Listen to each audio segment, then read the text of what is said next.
Two girls, one podcast, and their unsolicited opinions. Plug in your headphones or find a private space because this content is not safe for work. Welcome to On Her Bookshelf. Welcome back, Bookshelf Besties. My name is Julia. And I'm Kristie. And this week, we are talking about, I don't know, one of February's most popular, hottest, moistest reads. Yes. I hands down agree with you. Yeah. Let's get wet. And if you can't tell by those context clues, it's Ali Hazelwood's Deep End. Cool. So yeah, like I said, came out only last month in February, and I swear it just swept up BookTok, Bookstagram, everywhere you were looking, people were talking about Deep End. I even I took my son to a park which had a little cafe nearby, and I literally was overhearing these girls talking about how to pronounce Lucas Bloomfist, his last name.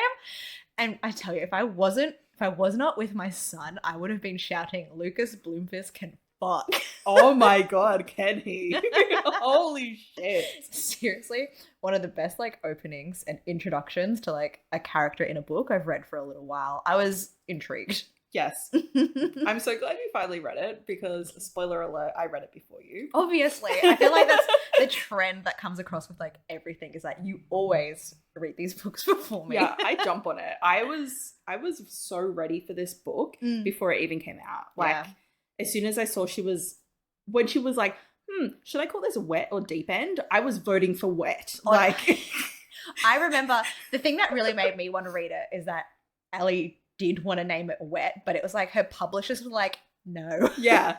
Rude.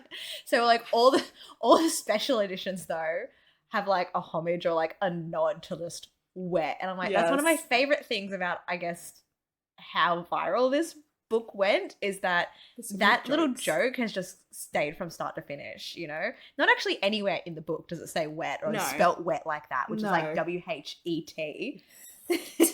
Wet. You really throw that H in there. Wet. But yeah, cool. It's a contemporary romance, it's a sports romance. Normally I'm not really a big sports romance person. I've done my fair share of hockey. Okay, I say that. I've read 2 hockey romances. Okay, yeah. I think I tend to stay away from sports romance. But this I feel is different because it's actually a sport that doesn't get done a lot. Never. Competitive swimming and competitive diving. I've never heard of a book of that. No, neither. Ever. And I never thought that could be romanticized. Okay. Interesting? Yeah. Well, I'm saying that anytime I watched the Olympics, the swimming events were always the ones that I was drawn to as a kid. Maybe it's just because Australia did really well in those events. So the question of the moment right now: which one of us is going to do the quick round summary? Hear me out. I'm listening. We could do it together. How? Back and forth. You say something, I say something, and we just chime in and it's just chaos. We can try. Okay. Okay, I'm going to bring up a timer on my phone. 1 minute. Okay, 1 minute on the clock to summarize Ali Hazelwood's Deep End. Right, who's going first? I'll do it. I'll start. Okay. And then you interrupt. Yeah, you just go and I'm just going to interrupt you. There you go. Okay, cool. I like that. It's going to be hell. All right. Yeah. 3, 2, 1. Here we go. Wet. That's it. I froze. Okay, so Deep End is told from Scarlett's perspective. She is a competitive diver in college. Yes. But she suffered a injury last year. Yes. It wasn't just a basic injury. This shit knocked her out. She fucked herself up. Yeah, for a year and a half, 2 years. And her body is completely healed now, but her mind isn't. So she's got these mental blocks, and yes, she's diving again, but she can't do the dive that fucked her up, basically. Yeah. Anyways, Lucas Bloomfist.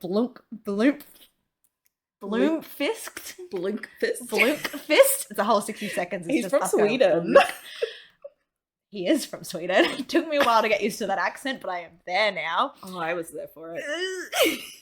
I'm not even doing the 60 seconds anymore. 6, 5, 4. Oh my god, we suck.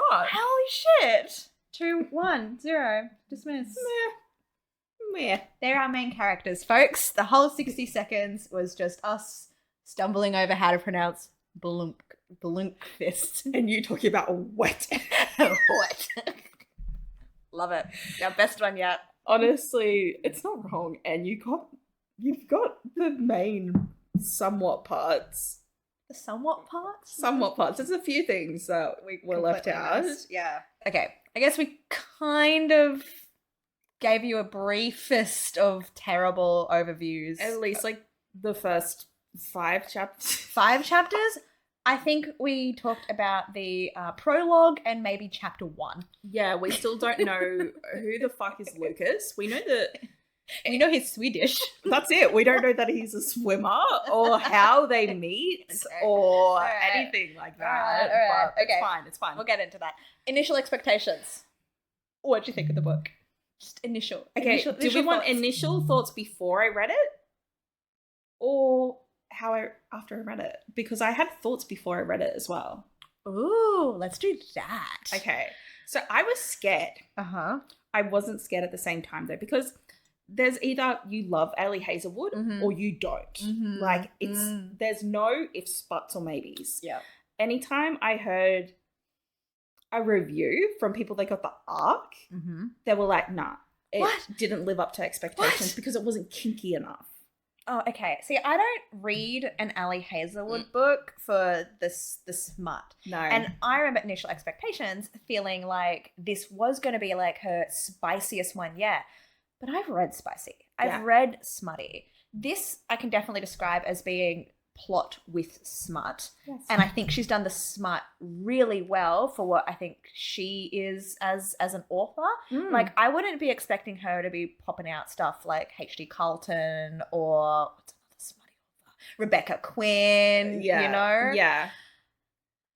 I remember seeing those reviews and being like, You can't just judge it Nah. thinking like it was going to be spice, like the spice Because, didn't meet your like, expectations. it let you down or something like that. I'm like, it's still the spiciest book that Ali has done. Yes. Okay. Yes. And it is still Put the nodding kinky. aside. Put the nodding aside. It is still kinky. It is still perfect. And yeah, so I was a little bit scared Yeah. because I saw so many reviews like saying that they were let down. I'm like, is she going to let me down? But then I was like, no, because those same people didn't like Bride and I loved Bride and I would take it to the grave. Yeah. See, I'm a huge Ali Hazelwood fan. I feel like she's just an auto-read author for myself now.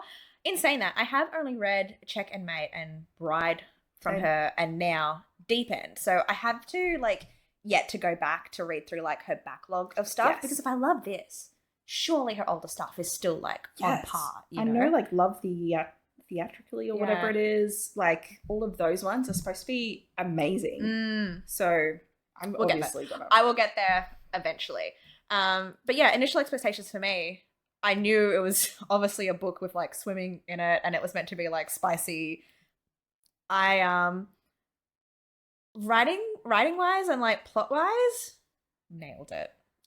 Ali Hazelwood can tell a story and she can really do like the contemporary romance genre justice. Yes. And I was going to say, technically this is like her first sports romance as well, because I wouldn't count Check and Mate as a sports romance. No, okay, a physical sport. Yes. First physical sport romance. Yes, okay, fair point. Touché. Yeah, I get it. I agree. Yes. She did excellent in, okay, another thing I love about, I'm going on a tangent. I love it. But another thing I love about Ali and her different books is she must like fucking deep dive like knowledge, learning, fucking... Oh, I have something. So I said a pun. Is that what it was? No. I was literally thinking like the other day, I'm like, wow, every time I read an Ali Hazelwood book, I always learn something. Yes! Check and Mate, I learned about chess. Yes! Deep End, competitive swimming. Bride, knotting, you know? Yeah, I guess that is a first for you. But like, I'm always learning, like she's really good at writing. Is it STEM? Yes. STEM? Yeah. It's the nerds in love genre. Yes. Genre, subgenre, trope. But like I'm learning as I'm reading and it blows my mind that she knows so many things because each book, these characters have all these different personality traits and like things they do for fun, Yeah. but are things that I could never do. Because like this isn't just competitive swimming. They're also like both Scarlett and Lucas are studying to be like doctors and going through like med school in college and like, doing not like easy. what is it called? The Lab projects, There's a research. They're doing smart shit, people. They're doing smart people shit. Yeah. But like it's not just like being a doctor, it's like running labs and like They're doing the research. curing stuff, like looking at curing something. Like that fucking interests the fuck out of me. Clearly that really shows our IQ level in Yes. understanding the science behind the Ali Hazelwood characters. But like back to like that tangent, it's Yes. just like it blows my mind how Ali will write a new book and she will write all of these smart things, and I'm like, It's not just the same smart shit on repeat. It's a it's different something else. It's a different subgenre of smart shit. I don't even know what I'm talking about anymore. Honestly, Okay, what about this? What did you rate it? bro, it's a fucking 6-star. I don't care what 6-star. anybody says. Yeah. This book was fucking excellent. I'm here to like completely agree Yes. with you. I don't do the 6-star rating stuff, Yeah. but 5-star for 5 me. stars. Hands down, loved it. What about spice level? I don't care what anybody says. This is a 5 chili peppers just because of how well it was done. It doesn't have to be fucking ball gags and shit for it to be kinky, okay? Like, it was kinky for another reason. Yeah, okay. I am not giving it a 5 for the spice level because Actually, oh, you're gonna are you gonna can I change? go back? Can I say a 4? Can I say a 4 chili? Because now that I think about it, like, there is other levels of spice. Okay, well here's the thing. Right now, we're just talking about the level of spice. We're not talking about how well done the spice is. Yes. So 4. I agree with you. 4 Because chilies. like the smut was prominent throughout the book. Like it wasn't just 1 or 2 scenes like we've seen in some of our other stuff. Like this was, you know, chapter 26 and then chapter 27 and oh, here we are again at chapter 30 and 32 and they be fucking. they were yes. Yes. Yeah. Lucas Blinkfist fucks. My favorite phrase right now is Lucas Bloomfist can fuck. So how did you read it? Audiobook. You listened. Okay, and this is why it took me so long to start it because I was actually holding out to buy the paperback and read it because I do really like physically reading an Ali Hazelwood book. They're so well written. And it's like one of those things with audiobooks is I feel like it obviously enhances the reading experience. And sometimes like I guess certain inflections can be skipped or obviously changed up a little bit for an audiobook. I don't know if you've ever like had a book open and listened to it at the same time and there are differences. It misses out things. Yeah. Yes. So I was holding out to get a paperback copy. Didn't. Decided went, fuck it, let's just listen to the audiobook. Okay, it took me a little bit at first to get used to the voice actors because normally everything I've been listening to when it comes to like main male characters, they're not Swedish, European like accents. So that took me by surprise. But obviously like that is who Lucas Blomkvist is. Yeah. And once I was used to the voice actor and the character and the accents, whew. Yes, please. Literally rewind my chemistry. I have a friend who actually started to listen to the audiobook and said they didn't like it and didn't like his accent and stopped. And I was like, are you kidding me? Like, Lucas telling me I'm doing so good. I'm taking it so well in his Swedish accent. He has ruined me for all of the men. Amazing. And can I say, Yes. I absolutely loved the voice actors as well. Yep. So we had Teresa Palmer as the female narrator. Yes, because I actually Googled her after I finished listening to it, thinking like I'd heard her in another book previously. Yeah. No, I Never. hadn't. Never. But she did such a good job. Yes. But props to, okay, and the male was narrated by Ben Holtzmuller. Yes. He did phenomenal. Yeah. The way he was able to flick on that accent and then switch it off. Like I was pausing to go, wait. Is this the same voice actor doing all the male characters? Because the way he did like Lucas and then just switch to just some general like the Like coach an American, like how? I know. Okay, like Well done. Obviously, very good at obviously his we know job, how. you know. This is what he gets paid to do. Whatever. But phenomenal. I loved it because then Yes. like I could listen to these other like male characters have their moment, but I wasn't hearing Lucas. Yeah, So it blew my mind, and I don't think his accent is like that. I think he put on that accent. I have no I clue. don't know. I have no clue. I haven't but it looked was well your phone, done. It was but- just yes. so well done. Yeah. A plus. I feel like I'm blushing, honestly. Me too. I put on blush, but I'm like, did I even need that for this episode? Wait, let's just Probably think not. about Lucas. Take it. Just that one phrase. Lucas Blumquist can Fuck. fuck. You didn't even tell me how you listened to it. How you did. Do we want to just keep going, or do you want to mention you? I feel like they can already guess I listened to it. That I was, and It was you that encouraged me to listen to it. Yes! I remember now. I've been doing it to everyone. Everyone's like, "Oh, should I read this?" I'm like, "Yes, but you need to listen. Mm, You can read it, but you need to Yes. listen." yes. Yeah. You were the one that convinced me to do the audiobook. Mm-hmm. You're So, welcome. Yeah, thank you. I really thank you for that because that was a phenomenal experience for my Yes. ear holes. Did it make you cry?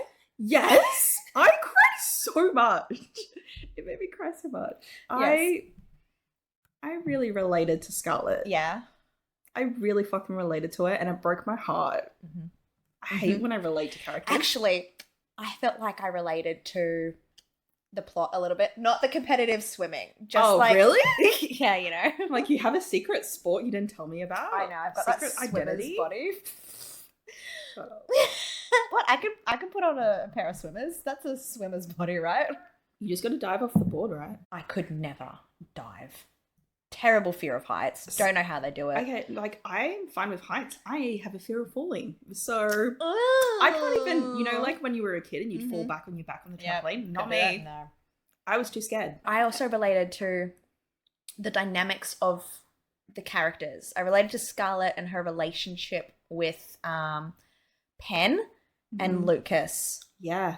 a lot. Yeah, you did. A lot. Yeah, you did. I Um, had that thought while I was reading it as well. I was like, wow, this sounds familiar. Yeah, so, you know, when things went south with like her and Penn, I was like, what a fucking bitch. One of my notes when I was listening to this was like, I'm starting to get a little bit suspicious of Penn. And I was really hoping it wouldn't go south between them, but it did. And it was disappointing. But in the end, like, they did actually work things out. And Penn, like, being able to confess that she was wrong, that was healing for me. Yeah. Because I guess, like you pointed out before, I do relate to this a little bit. Like, I have somewhat been in a similar situation, but I didn't get the resolution that Scarlett and Penn's friendship did. Yeah. So It made me sad. I got the Lucas, but anyways, When I finished the book, Yes. my reaction, yes. Bella. What? Do you know what I mean? No. Do you What do you understand what I mean? Oh Bella, wait, a new moon. becoming your whole personality? No. Oh, Bella, a new moon. I think you're gonna have to give me more context right now. I'm only like, And she's in the chair, and it's just like December, oh, January. oh. You know what I mean? I know what you mean now. Where I was like in this slump. I was like, nothing is going to compare to this. I don't know what to read next. I Yeah. don't know what to do next. Yeah. I feel defeated. Actually, in saying that, I haven't picked up another audiobook since I finished this. There you go. But I normally finish an audiobook and I'll start an audiobook straight away. So I always have an audiobook on the go because it's such an easy way for me to just absorb books. Mhm. I don't have an audiobook on the go. I'm still in that, See? Bella in New Moon. I'm like, See? there's You get a it. possibility. Ooh. Except for me, it's just like Tuesday, Wednesday. The No, days but go like by. that's what I mean. Like that's how I felt, and I felt really sad that it was over, but Yeah. happy that it happened. Yes. You know? Yes. No, completely agree with you. Okay, something that I do like about how I think Ali Hazelwood ends a book, and I don't know if maybe it's just the ones when it has like a competition in it, because obviously I feel like this book and Check and Mate kind of finish the same way Mhm. in the sense that the book kind of like leads up to obviously this end goal. So for instance, in Deep End, they're going to the Olympics. in Check and Mate, that was like, you know, the World Chess Championships. And we get to that final chapter, but then we don't get to experience that moment. But aftermath. Yeah, but the epilogue tells us about it and what happens in a sense. And even though we don't get that moment on page, I am still filled with like immense joy for the characters and happiness. Like I don't care that yes, the book built up to this moment, that we don't get to experience it on page, but we get to hear what happened after. And like that's what makes me, and she doesn't, that's what I like about her endings. They're different in that regard. It's like she's leaving it for an open book, so an open interpretation of what happened, but you're still getting a brief overview, but it's like giving, the way I see it and the way I liked it was it's giving your brain a chance to imagine what happened and how it went down. So you can interpret your own ending. But you still get that epilogue to kind of wrap it all together and show that happy ending. And I agree, and I loved it as well. Because like the thing that I liked about the epilogue is obviously they were both like, I think, working in a hospital at this stage. And it was told from like Lucas's perspective, which is the first time we get a chapter from Lucas's perspective. And someone's talking to him being like, oh, you know, isn't there another person that's like an Olympic medalist in this hospital? And like he's rattling off like, not Lucas, but the person he's talking to is rattling off all their achievements. And Lucas is just like correcting them like in his head. So it's never actually said out loud, but we do actually get the answer to what they achieved like that Olympics, which it just made me so happy. And then of course, like obviously, you know, they were in their job as well too. Like they were actually in their field and and like I also loved in his head, it was just like, yeah, that's my wife. My wife. Another thing I wanted to point out with the ending though, like we've just skipped the whole book. Who cares? We're here for the vibes. How it was more realistic though. They're both working in a hospital. She's like a resident at this point. They can barely get a day off together. They haven't seen each other, like apart from like he'll hop into bed when she's already in bed. For months. And I'm like, this is how it's realistic. Should be. Like, you know, that's more realistic. And that they're still so strong. And it made me so happy. Same here. Loved it. Obviously 5 stars for both of us. Something I wanted to like mention is like, we get through the whole book and it's just Scarlet POV, right? And then we get that one epilogue from his POV. The whole time I was reading this book, even though we're not getting a POV from his chapter, I knew how he felt from the start. I knew that he was fucking down for this chick.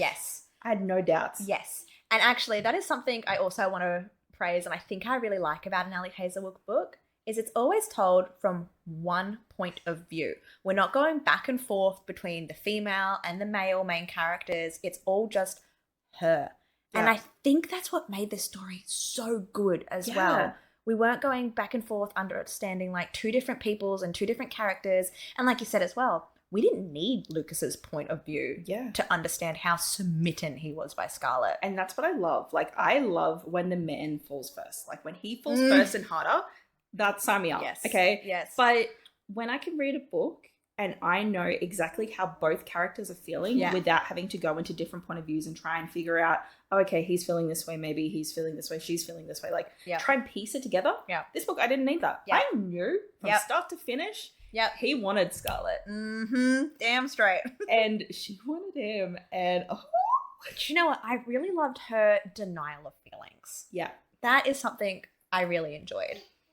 I also liked how, you know, non-traditional Scarlet and Lucas were getting together. I also loved that even though she was having all of these doubts and insecurities about herself, I loved her trying to deal with that. And in most ways, like the boy, like, you know, oh no, you're beautiful, I love you and all this. No, he used kink to show her. Actually, can we talk about how well the kink was portrayed in this book? Because again, that's the thing with like these smart romances. Obviously, like the way that kink is portrayed can be someone's first impressions of it. I did go into this kind of thinking there would be a bit more to like the BDSM aspect of it. It was a heavy focus on power dynamics and her giving him all the power and control, but in like reality, it's her having all the power and control, Yes. even though like she's the sub in this situation. Yes. I thought it was really well done. I liked the checklist of kinks, like this is what I'm into. I would have loved to read that list. Yes. Give me that list. Ali, if you Have you ever listened to this, Ali? Give us the list. please, I want nothing to else. know. I just want the list. This is I the want to let my imagination go wild. Yeah. What was on the list? What wasn't on the list? But like, I thought that was brilliant. So like, obviously, the way that they start having sex isn't the most like traditional of senses. They kind of go, "Oh, you're into kink, I'm into kink. We should fuck." Honestly, That's kind of maybe how it that's how happens. it should be. And but like, they're like, "Here is my, list of things I like. Where is yours? Let's swap. Let's talk about it. We're not gonna do anything the other person isn't into." And they went through like safe words, and it was such a simple safe word as well. Stop. Yeah, I love that so loved much. that. I loved how that tied in at the end as well. Whereas like, you had Same. all the power. In the palm of your hand. Oh, that literally. There were so many phrases that have just stuck with me that, in the palm of your hand, when I say stop, you stop kind of situation. Well done. Because I liked that she safe worded, but she safe worded out of the bedroom and he still respected that. Yes. Holy fuck. Consent yes. king. Yes. Oh, this fucking book, man. And I loved the whole power dynamic and giving up control, but still having all the power. Yes. To overcome what she was dealing with. Yeah, and like using kink as a way to, I guess, help her accept and come to terms with things as well. There is another book that does that really well as well, which is the Brutes of Bristlebrook series. Yes. I stumbled over that whole line. That's fine. And I do it every time. Brutes of Bristlebrook. Thank you. Yeah, so, they've got some characters in there that use kink as a way to, like, deal with strong emotions and dealing with issues like anxiety, depression, panic attacks, all of that stuff. I also really liked that all the sex scenes felt realistic. Yes. Like, it wasn't just like, oh, she was bent and contorted into this position and she's never done anal in her life, but now she's got this big-ass 12-inch dick up her. Yes. Yes. But, like, he's still well endowed. Like, the description? But it was realistic. Will it fit? You'll fucking take it. I liked how long it took them to actually have penetrative sex. Yes. Because, like, their first sex scene wasn't just a sex scene. It took ages. Like, we've got some oral moments that happen. We've literally just got some thrusting, dry humping. Yes. Like they're they're teenagers in high school. Yes. It took like 3/4 of the book before they actually fucked. But the build up. I was wet. Wow. Wet. We're gonna have a wet tally as well. Too. Another thing I wanted to mention was like there was a lot of unconventional stuff outside of that as well. Yes. Like when we found out about Lucas, for all of those that don't know, Lucas and Penn were dating. Lucas Bloomfisk can fuck. Yes, and he was dating Penn. Penn is best friends with Scarlett. Yes. They're a new friendship. Yes. She's also a competitive diver. Yes. And Penn just isn't feeling it anymore with Lucas. She wants to break up with him. She's not feeling it. Like, but all of her friends are like, no, like he's They've a god. Together like, 7 years. You're perfect for each other. They're like the on-campus couple. Yeah. But she's like, but I don't love our sex life. Yeah. And it was a big deal breaker for her.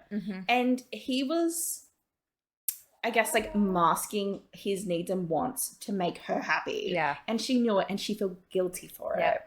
And she didn't understand it, but she wasn't interested in like the kink, the BDSM, any of the power play. She hated that. Oh, actually another really good thought.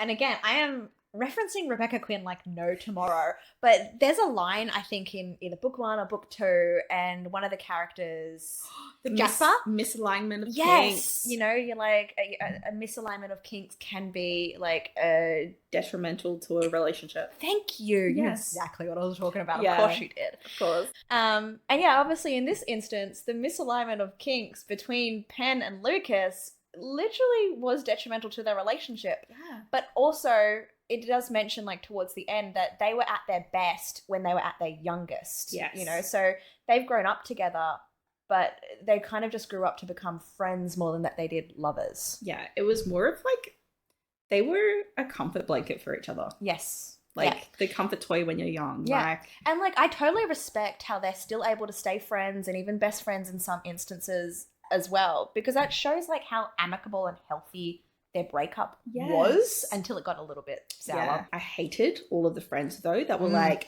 no, you can't break up with him. You guys are perfect. Like, let the girl do what she wants to do. And then like, just how it came. There was just so many things, but I never like where I was going with the tangent. Okay. Oh yeah. The unconventional like things were, we found out like throughout the book how they had actually tried different things to stay together, like bringing other partners into the relationship. And we found out that Pen, would always bring partners. Yep. And the one time Lucas brought up someone, it was Scarlett. And she was like, no. We knew that this guy was interested from the start. Like, I think 2 years ago it was that was happening. Yeah. And I was like, okay. Like, he was pining for a while, but then he felt guilty. But he stayed faithful to Pen though. Like, this whole time, he was still faithful to her. And then obviously they called it off, and Pen was the one that pushed the two of them together. I thought that was so funny. Same. But as soon as it happened, I was like, oh no, this is going to end badly. This is going to end so badly, and it did. Yeah, I could have seen that one coming. Yeah. But yeah, I really liked the unconventional of it all. Like, yes. But then like that's what it is. Like, relationships are messy. So yeah, I feel like it made sense. Like, as messy as like what it was sometimes, it made sense. Okay. Enough. I think it's enough of the tangents and the. I think we have like clearly rambled on and gushed wet about this book as much as possible. You got any other thoughts? No. Nah. That is it. Otherwise, I will talk for hours. Before we completely wrap it up, no, nothing about the book. We have a Facebook group. If you guys want to join in on the chat, you can find us on Facebook, but also like follow us on Instagram, TikTok, YouTube, Spotify. We're slowly figuring out this whole podcast, book social thing. Whatever. Let's be friends. Yeah. Anyway, yes. If you're looking for something different, something new to maybe dip your toes into. That one got me.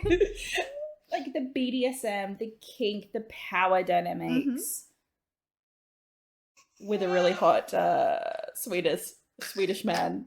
You should give Deep End a try. Yeah. Highly recommend Deep End by Ali Hazelwood. Until next week. Anyway, instead of happy reading, why don't you dive into the deep? And we'll see you next week. Love it. Bye. Bye.